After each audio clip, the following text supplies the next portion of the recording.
Bienvenue dans cette partie 2 de notre série consacrée aux tests unitaires avec Jest. Si vous n'avez pas vu la première, n'hésitez pas à mettre sur pause, allez la voir, elle se trouve ici, et je serai là, donc il n'y a pas de problème. Si vous l'avez vu, eh bien c'est parti, vous vous souvenez que je vous avais annoncé hier, c'était hier d'ailleurs, qu'on avait créé un petit module de modération pour tester, c'est simplement, je sais pas, sur un forum de discussion, un message, un chat, ce que vous voulez, qu'il n'y ait pas de mots blacklistés, de mots interdits. Ça mérite une nouvelle section de test, à l'aide de Describe, comme on l'avait fait pour Palindrome. Bon, on peut se contenter d'un seul mot, là, on va dire que ça, ce sera la série de tests consacrée à notre module de modération qu'on va appeler modérateur. Tout va se passer comme toujours dans le callback. Et donc c'est parti, on peut créer notre premier test à l'aide de hit. Ça n'a pas changé depuis hier. Et donc qu'est-ce qu'on veut tester?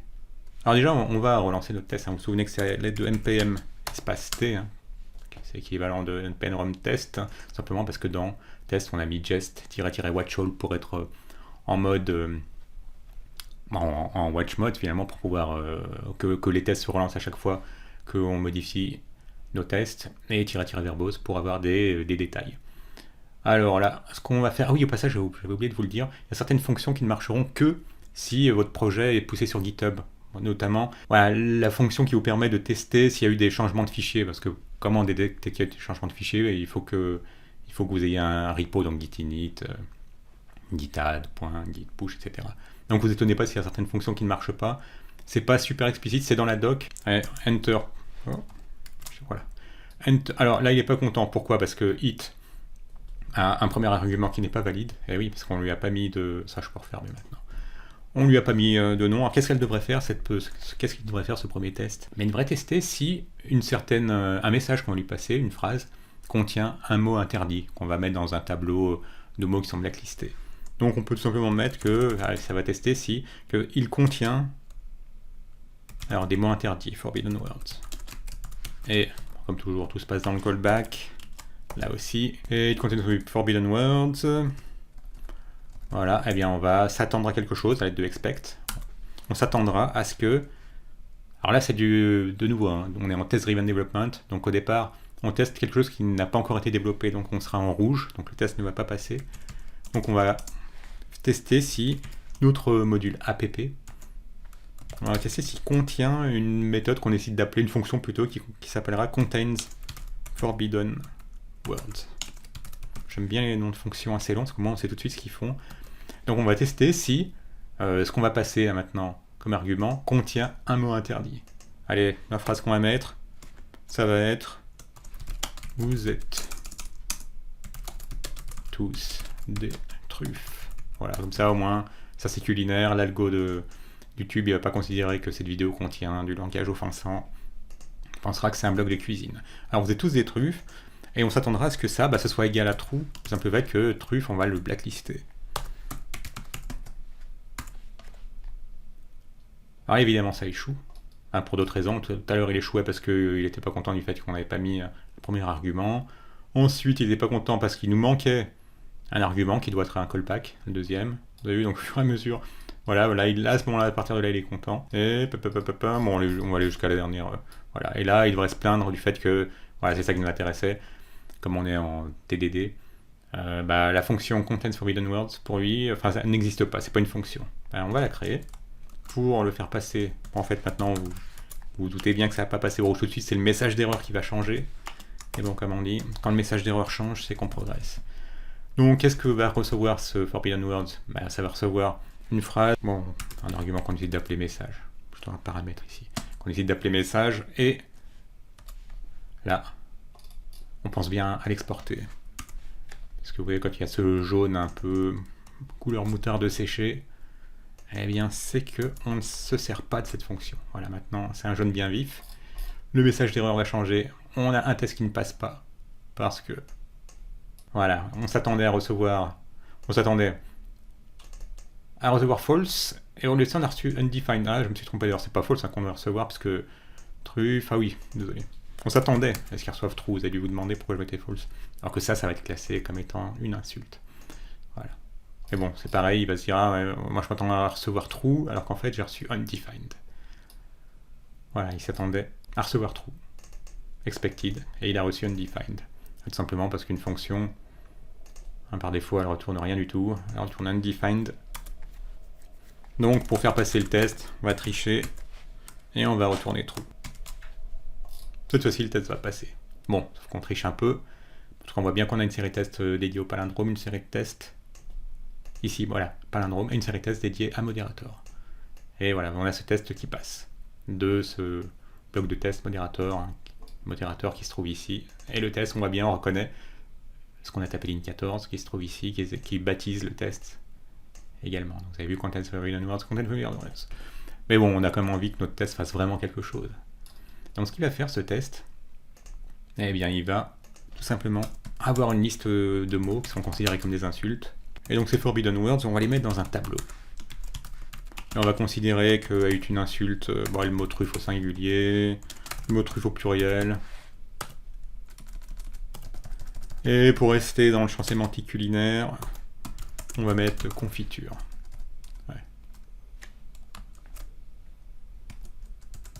Et bien maintenant, bon, la chose est toute simple. Ce qu'on va faire, on va considérer que si ce message qui est passé, pour nous, ça qui voit vous êtes tous des truffes, eh bien contient un mot qui se trouve dans notre liste de mots blacklistés, eh bien qu'à ce moment-là, on retournera true, sinon on retourne false. Donc on va faire la chose très simplement. On va commencer par prendre notre message et le splitter en mots. Pour ça, on va le splitter au niveau des espaces. Ici, vous avez vu, entre chaque mot, il y a un espace. Donc on va récupérer tous ces messages dans une variable qu'on décide d'appeler message words. Et ce sera simplement notre message qu'on aura reçu et qu'on va splitter cette fois-ci au niveau d'un espace. Prenez bien, mettez bien un espace, sinon il va vous retourner, il va tout splitter, il va vous retourner à un tableau à côté, puis R, puis E1. Ce qu'on veut, c'est qu'il nous retourne dans un tableau bien avec vous, et, tous, des, etc. Maintenant qu'on a tous nos mots, qu'est-ce qu'on veut faire? On veut avoir un tableau qui nous permettra de contenir tous les mots interdits qui auront été détectés. Donc on va appeler cette variable detected forbidden words. Le départ sera un tableau vide. La logique sera simple, c'est que si on a détecté aucun mot interdit dans message words, à ce moment-là ce tableau restera vide. Et donc si le tableau est vide, on retourne false, donc on n'a pas détecté de mot interdit, sinon il retournera true. Alors, sur le repo GitHub, j'ai utilisé un simple for, j'aurais pu utiliser un for of, mais bon, c'est juste pour pas agacer celles et ceux qui ne sont pas forcément au fait des nouveautés d'ECMAScript, même si for of et le spread operator et tout ça, normalement ça fait quelques années que ça existe, mais bon, voilà, j'ai utilisé de l'historique JavaScript simplement, en créant une bonne vieille boucle for. Donc on démarre avec cet index à 0, et tant que l'index sera inférieur à la longueur de nos messages, donc de notre message coupé et transformé en tableau de string, eh bien on exécutera le corps de notre boucle for, et ensuite on pense bien à incrémenter l'index, sinon on serait dans une boucle infinie. Je ne sais même pas si ça marchera d'ailleurs du for si on ne met pas le troisième argument. Je n'ai même pas envie d'essayer, on continue. Et donc, voilà, on va prélever le premier mot. Voilà, c'est parti, les typos, voilà, détecté à temps. Et donc on commence à prendre le premier mot, enfin le mot plutôt à l'index 0, puis le mot à l'index 1, le mot à l'index 2, etc. Et on va voir, on cherche à voir si ce mot se trouve dans notre tableau d'éléments blacklistés. Donc un simple if fera l'affaire. Et donc si notre forbidden word, il se trouve qu'il inclut le mot qui vient d'être récupéré, à ce moment-là, c'est que c'est un mot interdit, un mot blacklisté. On le pousse dans notre tableau, qui n'est plus vide du coup, puisqu'il va contenir. Alors je peux utiliser spread operator, je vais utiliser un bon vieux push pour pousser dans ce tableau le mot. Voilà, donc on parcourt chaque mot de vous êtes tous des truffes, et on poussera que le dernier du coup. Ce sera celui-ci. Donc si on ne s'est pas trompé, eh bien on devrait finir avec un tableau detected forbidden words qui va contenir un unique mot, sera truffe au pluriel. Et à partir de là, qu'est-ce qu'on peut faire? Eh bien tout simplement, on teste la longueur de forbidden words. Detected forbidden words. Detected. Le voici. Et donc s'il a une longueur, je fais bien attention parce que hors caméra je m'étais trompé. J'avais interverti le GLOH, donc maintenant je fais bien attention, je me fie à intelligence parce qu'en fait Ça m'avait fait un silent fail, mais il s'était pas plaint du fait que length mal orthographié, ça n'existait pas. Il considérait que c'était une propriété inexistante. Et bon, ça reste assez étrange, donc il vaut mieux faire confiance à la suggestion. Donc si la longueur est supérieure, on va être explicite aussi, supérieure à 0, et bien à ce moment-là, on retourne true. Pourquoi true? Parce que cette fonction, on l'a bien appelée contient un élément interdit. Eh bien oui, à ce moment-là, si on a une longueur supérieure à 0, c'est que ça contient un élément interdit. Eh bien sinon, si on atteint la ligne 22, à ce moment-là, c'est qu'il n'y avait pas de mot interdit, on pourra retourner false. Alors, on avait bien pensé à l'exporter, c'est une chose qui m'arrive d'oublier, donc pensez bien à exporter votre fonction pour pouvoir l'utiliser ici même. Donc maintenant, voyons ce qui se passe. Alors, il s'attendait à ce que ça vaille true, pourtant on a bien un mot interdit. Alors est-ce qu'on itère bien sur forbidden words we include the word? Il aurait dû passer. Il s'attendait à recevoir true, il a reçu false. Bon, ça va être tout bête, vous savez ce qu'on va faire. On va mettre un petit console.log ici pour voir si notre detected forbidden words il contient bien le mot truffe. Tiens, on s'y attendait. Alors, que contiens-tu? Voilà. Bon, on voit bien qu'il y a un problème, c'est que Forbidden Words, on sait que le bug est là, que Forbidden Words est vide alors qu'il aurait dû contenir le mot truffe. Est-ce qu'on n'a pas inversé notre logique? On parcourt tout, on récupère... Oh, mais qu'est-ce que j'ai fait? Pourquoi je l'ai mis en dur? Bien sûr, vous avez dû remarquer, quand on tape, en fait, on est moins attentif. Évidemment, en fait, dans ma boucle, j'ai passé mon temps à tester que le premier mot. Le premier mot, c'était vous. Oui, forcément. Donc là, ça devrait être bon.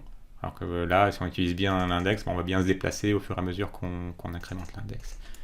Est-ce que c'est le cas? Oui, c'est le cas. C'est bête. Désolé, mais de nouveau, quand on parle et qu'on tape en même temps, on est moins attentif à ce qu'on tape. Donc ça aussi, ça marche. Et vous vous souvenez, la chose indispensable à faire quand on crée des tests, c'est de les faire échouer. Donc si on ne met pas truffe, si on met, vous êtes tous des bonbons à la menthe. J'aime pas les bonbons à la menthe, je sais pas pourquoi j'ai pensé à ça en premier. Bonbons. C'est pour ça, oui, c'est un peu une insulte. Et bien là, vous devriez voir que le test échoue. Et le test échoue effectivement parce que Detect Forbidden Words est un tableau vide, si bien que ça nous retourne false. Et donc on doit voir que notre test, quand il ne comporte pas, quand notre fonction ne doit pas passer un mot blacklisté, vous avez vu, c'est bien le cas, celle-ci ne contient aucun mot blacklisté, eh bien elle reçoit false au lieu de true. Donc c'est bien la preuve que notre test marche quand il doit marcher et échoue quand il doit échouer.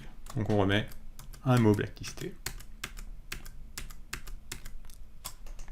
Et là, il doit repasser au vert, c'est le cas. On vérifie que notre tableau contient bien un élément. Oh, on n'avait pas mis le console.log.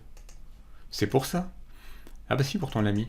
Oh, je suis bête, je l'ai mis trop bas, puisque, voilà, on met ligne 19. Voilà, il contient bien le mot truffe. Ça, c'est la première étape. Mais bon, on va pas s'en tenir là. On arrive à détecter ou ne pas détecter. Enfin, plutôt, on arrive à détecter si un mot interdit est présent ou s'il ne l'est pas. Donc, ce qu'on va faire, c'est l'occasion de voir que si vous avez des tests que vous avez prévus, eh bien, vous pouvez très bien utiliser it to do. Parce que vous avez vu, si vous commencez par dire la prochaine chose que vous avez envie de faire, c'est tester que vous avez une fonction qui est bien capable de supprimer les mots interdits. Remove forbidden words. Word, on va mettre au singulier. Vous allez voir que ça vous fait échouer votre test. C'est pénible parce qu'en fait, vous n'avez même pas pris le temps. Imaginons que vous ayez envie de mettre remove and it makes coffee. Hop, ça vous ferait échouer ces deux tests que vous avez prévu de faire. Ça vous oblige un peu à tout de suite mettre un callback, alors qu'en fait, c'était juste un pense-bête. Vous pouvez très bien utiliser to-do. It.todo. Comme ça, il arrête de vous harceler. Votre framework de test, voilà. Et maintenant, il vous les passe en to-do. Donc, pensez-y également quand vous avez envie de lister rapidement. Bon, je sais aussi, je le supprime, c'était juste pour vous montrer la logique. Si vous avez envie rapidement d'écrire une suite de tests que vous avez prévu d'écrire dans le développement d'une fonctionnalité, eh bien, vous pouvez utiliser to-do. Donc il s'agit maintenant de pouvoir supprimer. Bon, ça je peux le vous supprimer, c'est juste pour penser à vous parler du to-do qui est bien pratique. Alors maintenant ce qu'on voudrait faire c'est supprimer les mots interdits par des X. Donc à quoi on s'attend? Et on va créer un test pour tester la fonctionnalité qui nous permet de supprimer. Donc il supprime, it removes all forbidden words. Il supprime tous les mots interdits. Alors, ça va consister en quoi? Eh bien, comme toujours, hein, le deuxième argument, c'est un callback. Ce à quoi on s'attend. Ce qui est pas mal, c'est que ça vous permet de réfléchir à la façon dont on se fait vos fonctionnalités. Eh bien, on s'attend à ce que on ait maintenant une nouvelle fonction qui n'existe pas encore, mais qui s'appelle remove forbidden words. Et que, par exemple, si elle reçoit, allez, vous êtes tous des truffes que je roule dans la confiture. Donc on se retrouve avec deux mots interdits, parce que vous vous souvenez qu'on a truffe et confiture dans les mots blacklistés. Et ce qu'on voudrait, c'est que si on détecte ce mot-là dans un message, et bien qu'en sortie, cette fonction, elle nous retourne presque la même chose. Donc on peut copier-coller allègrement. Au passage, merci Antonio pour... J'avais jamais remarqué que quand on sélectionnait quelque chose, on avait la longueur de la sélection. J'étais toujours uniquement focalisé sur la ligne numéro 21, à la 95e colonne. Et donc oui, on a aussi le nombre de caractères sélectionnés. Donc, eh bien, au lieu de truffe, on voudrait qu'il y ait XXX, et au lieu de confiture, on voudrait qu'il y ait XXX. Voilà ce qu'on voudrait qu'elle fasse, cette fonction. Alors évidemment, on constate que notre test échoue. Vous vous doutez de la raison, c'est que remove forbidden words n'est pas une fonction. Allez, on va la créer.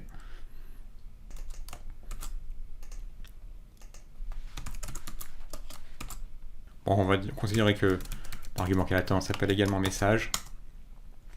Et cette fois-ci, ça échoue. Pour quelle raison? Oh oui, parce qu'on l'a pas exporté.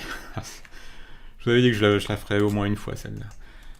Voilà, parce qu'on n'avait pas exporté. Cette fois-ci, il va se plaindre, il va se dire, ouais, nous on s'attendait à ce qu'il y ait... Voilà, il s'attendait à recevoir ça. Donc vous avez vu les mots censurés. Et au lieu de ça, il a reçu undefined. Donc, de nouveau, pour l'instant, on sait que notre fonction, notre objectif, c'est qu'elle retourne dans ce cas-là cette phrase. Et c'est bien le cas cette fois-ci, ça passe. Alors faisons en sorte que ça passe. Bon là ça va pas être bien compliqué non plus. Donc l'intérêt c'est que maintenant on sait déjà, grâce à notre fonction qu'on a créée ci-dessus, on sait détecter les mots interdits. Donc ça nous évite de réécrire du code. Ce qu'on commence par faire, c'est détecter si on détecte des mots interdits. Donc est-ce qu'il y a des mots interdits? Et alors pour ça on appelle notre fonction qu'on a créée il y a un instant. Et on lui passe le message. Donc s'il n'y a pas de mot interdit, hein, c'est pas la peine d'aller plus loin, on va sortir de là.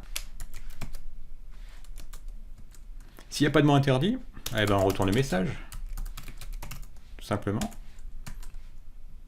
Sinon, si on atteint la ligne 31, c'est qu'on a quelque chose à faire, on a du nettoyage à faire. Alors ce qu'on va faire, c'est qu'on va splitter notre message pour obtenir un tableau de string, comme on avait fait dans la fonction ci-dessus, contains forbidden word. Donc on refait un bon vieux split sur un espace, comme ça nous permet d'avoir un tableau qui contient tous les mots et de couper au niveau de chacun des espaces, au niveau de vous, espace, on coupe parce qu'il y a un espace espace, etc. Enfin, plutôt celui-ci, hein, voilà, de cette phrase, ligne 23. On obtient une liste de mots.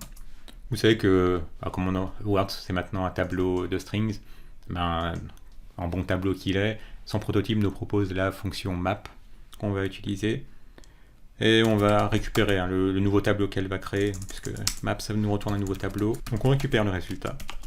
Donc on a dit qu'on voulait mapper chaque mot, et pour chaque mot, décidons de l'appeler W, pour chaque mot, eh bien on va tester. Si c'est un mot interdit, on le remplace par XXX, c'est ça qu'on voulait? Oui, remplacé par XXX. Si c'est un mot interdit, alors si il fait partie de notre blacklist, de cette Forbidden Words, de ce tableau de mots blacklistés, Et bien s'il est inclus là-dedans. Et on retourne à la place XXX. Sinon, on retourne le mot en lui-même, puisque c'est pas un mot interdit, on n'a pas à le remplacer. Majuscule Alt F pour formater. Et donc maintenant, on peut retourner une string, on va pas retourner un tableau de string, hein. Vous vous souvenez, avec l'exemple du palindrome, on avait vu comment faire. Il suffit d'utiliser un join. Et pour pas avoir tous les mots collés, hein, on pense bien ici, contrairement à l'exemple du palindrome, à utiliser un espace. Hein, c'est un espace ici. Donc, testons. Ah, c'est bien. Ça marche bien. Mais pour nous assurer qu'on a bien le résultat auquel on s'attend, on va se mettre un petit console.log.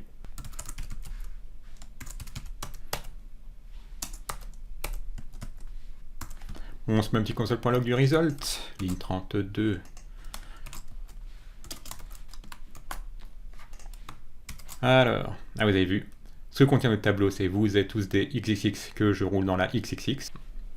Allez, donc on peut tester maintenant que quand on passe un message à cette fonction qu'on a appelée remove forbidden words, un message qui ne contient pas de mot interdit, qui nous retourne exactement la même chose, et pas de XXX à la fin. Donc on reçoit la même chose. Donc ce serait tout simplement it returns the same sentence if no forbidden words detected. Donc ça nous retourne la même phrase si aucun mot interdit n'a été détecté. Comme toujours, tout se passe dans le callback. Et dans le callback de 8, qu'est-ce qu'on fait? On fait un expect, on s'attend à quelque chose. Et à quoi est-ce qu'on s'attend? On s'attend à ce que notre fonction a.remove forbidden words, eh bien, si elle reçoit une phrase qui n'est pas interdite, telle que vous êtes, je crois que vous êtes des anges, eh bien, on s'attend à ce que en sortie, on ait exactement la même chose. Alors, sauf que je ne peux même pas au bon endroit. Ah si, simplement parce qu'il n'y a pas de retour à la ligne. Voilà. Je préfère qu'il n'y ait pas de retour à la ligne au passage, mais bon, là, j'ai pas le choix, j'ai une police assez agrandie pour l'enregistrement. Eh bien, ça nous fait un test de plus. Voilà, on a bien 5 tests qui passent. Et si on se met un petit console.log là aussi, result, on en a un, ligne 39. Tiens, on l'a pas vu. Ligne 39, ah oui, c'est qu'on ne l'a pas atteint de nouveau, comme précédemment, on n'a pas eu de raison de l'atteindre. Hop, puisque voilà, on s'est arrêté là. Il n'y a pas de mot interdit, donc on retourne le message en lui-même. Allez, si on veut, c'est juste pour l'amour du console.log, mettre as forbidden words, dans ce cas-là, ça devrait être false. Et là, ce sera un message correspondant à la ligne 28. Ligne 28. Voilà, forbidden words false. Alors que si on lui met de nouveau truffe. Voilà, notre test échoue bien. Et vous voyez bien qu'on a as forbidden words qui est à true. Donc le test fonctionne bien. Mais vous connaissez les utilisateurs des forums et autres commentaires. Il y aura toujours un petit malin pour vous mettre des choses en modifiant la classe. Par exemple, it detects cases hacks. Par exemple, ce à quoi je pense, vous allez tout de suite voir que c'est très courant. Donc, ce à quoi on s'attend, à l'aide de expect, on s'attend à ce que, par exemple, une phrase comme vous êtes tous des... Voilà. Bon, on s'attendrait à ce que cette phrase... Ouais, bah, faut peut-être que je la passe à la fonction, hein. Sinon il ne va rien se passer. App.remove forbidden words, voilà, je vous disais bien que je n'avais pas assez de parenthèses. Eh bien, on s'attend à ce qu'elle soit égale à des XXX à la fin. Et là... Hélas... Ça ne va pas marcher. Alors, ce que je vais faire... Pour bien le voir, je vais lui mettre... Voilà, vous avez vu, il n'a pas réussi à détecter que ce qu'on lui a envoyé contient des mots interdits, tout simplement parce que là, le fixe va être assez facile. C'est tout simplement parce qu'on s'est fait avoir par des problèmes de casse. Bon bah, la chose est toute simple ici. Il nous suffit de convertir le mot en to local, lowercase,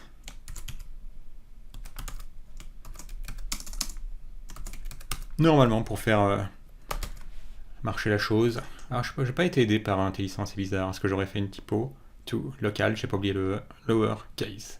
Et il faut qu'on pense également à convertir en lowercase dans notre fonction context forbidden word, celle qui détecte s'il y a des mots interdits.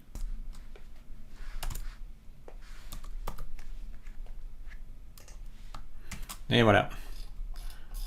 Les petits malins qui s'amusent à jouer avec la casse maintenant en sont pour leurs frais. Allez, on fait un peu de ménage. On n'a plus besoin de tous ces consoles.log.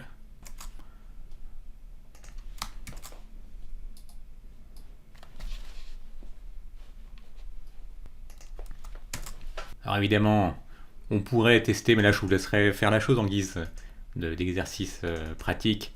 On pourrait également tester les cas où l'utilisateur va mettre des points. Ça aussi, c'est une astuce très connue pour s'insulter sur les forums. Bon. Etc. Vous voyez, c'est malheureusement connu. Oui, alors je vous avais dit tout à l'heure que une nouveauté d'ECMAScript 2021, si vous voulez éviter d'avoir à faire ce qu'on a fait un peu à l'ancienne, à transformer une string en tableau de string et ensuite à la parcourir, maintenant, depuis ECMAScript 2021, vous pouvez utiliser Replace All. Donc si vous avez envie de jouer avec, c'est faisable aussi. Mais on avait dit également qu'on verrait comment utiliser la syntaxe plus moderne des ECMAScript modules, c'est-à-dire au lieu d'utiliser module.export pour rendre quelque chose d'exportable et pour l'importer ensuite dans un autre fichier utiliser require, il est possible d'utiliser des ECMAScript modules. Alors pour ça, il va falloir qu'on... Alors ça, je vais lancer une nouvelle console. Voilà. Il va falloir qu'on installe 2-3 choses. Enfin, en fait, on n'a que 2 lignes. Je me suis fait un petit mémo parce que c'est pas un truc que j'ai envie d'apprendre par cœur. On va avoir besoin de Babel. Donc on va commencer à installer -d, hein, c'est l'équivalent de -save-dev pour installer uniquement sur les environnements de développement Babel Jest, Babel Core, add Babel preset env. C'est parti. Je vais mettre sur pause et je reviens. Voilà, il a pas mal coincé. Hein. Alors, je pense qu'il faut arrêter les tests dans ces cas-là. Ah oui, pourquoi il bloquait lui? Je le relance juste pour voir. Je n'aurais pas caché quelque chose. Mais quand les tests tournaient, apparemment j'avais du mal à installer mes packages. Oui, non, tout remarche. Q pour quitter. Et on va installer donc l'autre. Tout ça, je vous le mets en description. Hein. Donc, pour que vous n'ayez pas à chercher. On va également installer ce plugin, Babel Plugin Transform, pour transformer en fait les ECMAScript, les modules propres à ECMAScript, en module CommonJS, comme le nom l'indique. J'aime bien les noms pour ça. Voilà. Et ça n'est pas tout, parce qu'il faut également créer un fichier .babelrc pour configurer Babel. Alors, CTRL B pour ouvrir le menu latéral, il ne veut pas. C'est bien installé avec succès, oui, on peut refermer ça. CTRL B, on se crée un petit fichier .babelrc, et on copie-colle, simplement pour indiquer qu'on utilise ce plugin qui nous permet de transformer les ECMAScript modules en CommonJS. En gros, ça a l'air de vouloir dire que Jest attend toujours des modules de type common module avec module.export c'est require, mais que nous, pour pouvoir utiliser des ECMAScript modules, on doit utiliser ce plugin. C'est comme ça que je le comprends en tout cas. Et maintenant donc, on doit pouvoir exporter en utilisant un export. Alors, au lieu d'avoir module.export, on va faire un export default. Default, pas de S. Donc on va exporter cet objet qui va avoir les mêmes propriétés qu'ici. Je vais le commenter, comme ça on pourra comparer les deux. Si bien que maintenant ici, pareillement, je le commente, comme ça on pourra comparer. Et on peut maintenant importer, comme c'est un export par défaut, on n'a pas besoin de mettre d'accolade, un import par défaut, pardon. Enfin oui, je reformule, comme ce app.js maintenant il comporte un export par défaut, on peut l'importer ici sans utiliser d'accolade. Export app from, boum, on remonte d'un niveau, oui il le trouve, on remet l'extension. Est-ce qu'on a tout cassé ou pas? Alors, c'est ça, c'est que se trouve notre test, c'est reparti, npm test. Eh bien ça marche, impeccable. Enfin, faisons échouer un test pour être sûr qu'il n'y a pas une histoire de cache. Vous êtes tous des truffes, vous êtes tous des... Allez, on va mettre des Y. Voilà, le test échoue bien, donc il n'y a pas de doute. Notre modification, on ne bénéficie pas d'un cache qui nous donnerait l'illusion qu'on a réussi à passer de CommonJS à ImportJS. Donc vous avez vu la manip de nouveau, ça je vous le mets en description. Il va falloir installer Babel Jest, Babel Core, Babel Preset.env, ainsi que Babel Plugin Transform avec MyScript 2015 modules CommonJS, et ajouter ce fichier de configuration. Voilà, avec ça, vous pouvez utiliser import, et vous pouvez donc utiliser ici de l'export. Export default et import là. Ben voilà, je pense que ça boucle ce tour d'horizon des tests unitaires avec Jest. Alors il y a de nombreuses playlists sur Code Concept, il y en a une notamment, à ma grande déception, qui ne marche pas très fort, alors parce que c'est du vanilla JavaScript peut-être, alors quand il y en a que pour les frameworks de nos jours, mais bon, cette playlist, j'ai envie de lui mettre un petit coup de boost parce qu'elle montre comment créer un système de looping entre deux points d'une vidéo. Et elle a assez peu marché, alors que, bon, on voit bien que le vanilla JavaScript, c'est quand même quelque chose qui vous permet de créer rapidement, sans être obligé d'abord de vous surcharger avec des frameworks. Donc n'hésitez pas à voir cette playlist, j'espère lui remettre un petit coup de boost. Sinon, il y a des playlists plus contemporaines, hein, consacrées à Angular. Une vidéo du 90 minutes, 1 heure donc. Une vidéo consacrée à Vue 3 aux nouveautés, notamment à la Composition API. Une vidéo consacrée, une playlist consacrée au ReactHooks. Donc allez jeter un œil, sans compter celles aussi qui sont consacrées à Strapi, à Nest.js, il y a beaucoup de choses. Un petit accès aimé, abonnez-vous si ce n'est déjà fait et à bientôt.